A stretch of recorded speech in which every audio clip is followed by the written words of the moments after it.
আলাইকুম, আমি প্রিয়া কবির। আজকে আপনাদের কাছে শেয়ার করব আমার বিড়াল সম্পর্কে কিছু কথা। আমি কেন বিড়াল পালছি, আমি কেন বিড়ালকে ঘরে জায়গা দিয়েছি, এতগুলো বিড়াল আমার কেন, আমি কেন বিড়ালকে খাওয়াচ্ছি, মানুষকে কেন খেতে দিতে পারি না, বিড়াল নিয়ে আমার কেন আদিক্ষেতা। তো এইসব বিষয় আজকে আপনাদের সাথে আমি ক্লিয়ার করব।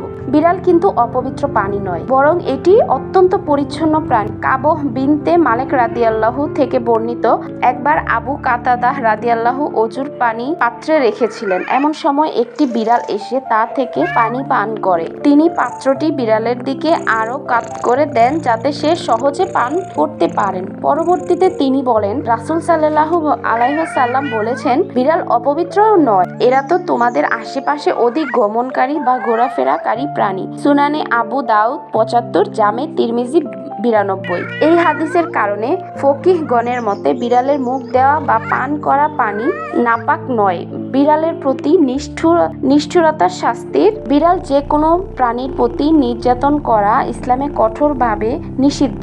আব্দুল্লাহ ইবনে ওমর রাদিয়াল্লাহু থেকে বর্ণিত, রাসূলুল্লাহ সাল্লাল্লাহু আলাইহি ওয়াসাল্লাম বলেছেন, এক নারীকে একটি বিড়ালের কারণে শাস্তি দেওয়া হয়েছিল, জাহান্নামে পাঠানো হয়েছিল। সে বিড়ালটিকে বেঁধে রেখেছিল, তাকে খাবার দেয়নি, পানিও দেয়নি, তাকে ছেড়েও দেয়নি যাতে সে মাটির পোকামাকড় খেয়ে বাঁচতে পারে। সে পর্যন্ত বিড়ালটি ক্ষুধার্ত হয়ে মারা যায়। সহিহ বুখারী ৩৪৮২, সহিহ মুসলিম ২২৪২। আবু হুরায়রা রাদিয়াল্লাহু এর নামকরণে মহানবী সাল্লাল্লাহু আলাইহি সাল্লামের অন্যতম প্রিয় সাহাবী আব্দুর রহমান ইবনে সখর রাদিয়াল্লাহু বিড়াল খুব ভালোবাসতেন। তিনি জামার হাতার নিচে ছোট বিড়াল ছানা নিয়ে ঘুরে বেড়াতেন। একদিন রাসূল সাল্লাল্লাহু আলাইহি ওয়াসাল্লাম তাকে এই অবস্থায় দেখে ভালোবেসে ডাকলেন, ইয়া আবু হুরাইয়া, হে বিড়াল ছানার পিতা। পরবর্তীতে তিনি এই নামে ইতিহাসে বিখ্যাত হয়ে যান। তিরমিজি। প্রাণীর প্রতি দয়া প্রদর্শনের সোয়াব। বিড়াল সহ অন্যান্য প্রাণীকে খাবার ও পানি দিলে সোয়াব হাসিল হয়। সাহাবীগণ একবার রাসূল সাল্লাল্লাহু আলাইহি ওয়াসাল্লামকে জিজ্ঞেস করলেন, হে আল্লাহর রাসূল, গৃহপালিত পশু পাখির প্রতি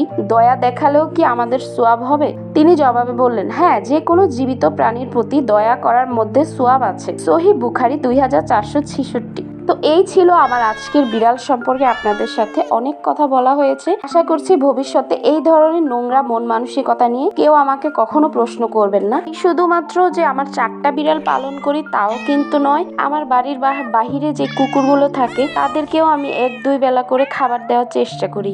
আর কথা হচ্ছে মানুষকে যে সহযোগিতা, আমি মানুষের জন্য যতটা যেমন পারি আমার জায়গা থেকে আমি সহযোগিতা করতেছি। তাই বলে এ নয় যে আমি শুধুমাত্র তার জন্যই ব্যয় করব। আমার কিন্তু এই প্রাণীগুলোর দিকেও একটু খেয়াল করা লাগে। আমার খুব ছোটবেলা থেকে প্রাণীর প্রতি একটা ভালোবাসা আছে, আর সেই ভালোবাসা থেকেই আমি কিন্তু এগুলো করছি। তো সবশেষে আমি এটাই বলবো, বিড়ালকে ভালোবাসা বা খাবার দেওয়া কোনো আদিক্ষেতা নয়, এটা আল্লাহর রাসূলের শিক্ষা ও সাহাবী আবু হুরায়রা রাদিয়াল্লাহু এর অনুসৃত পথ। আমরা নোংরা কাজ করছি না, বরং রাসূল সাল্লাল্লাহু আলাইহি ওয়াসাল্লামের একটি সুন্নাহ ও দয়ার শিক্ষা পালন করছি। তো আজকের ভিডিওটা আমার এই পর্যন্ত। সবাই ভালো থাকবেন, সুস্থ থাকবেন। আসসালামু আলাইকুম, আল্লাহ হাফেজ।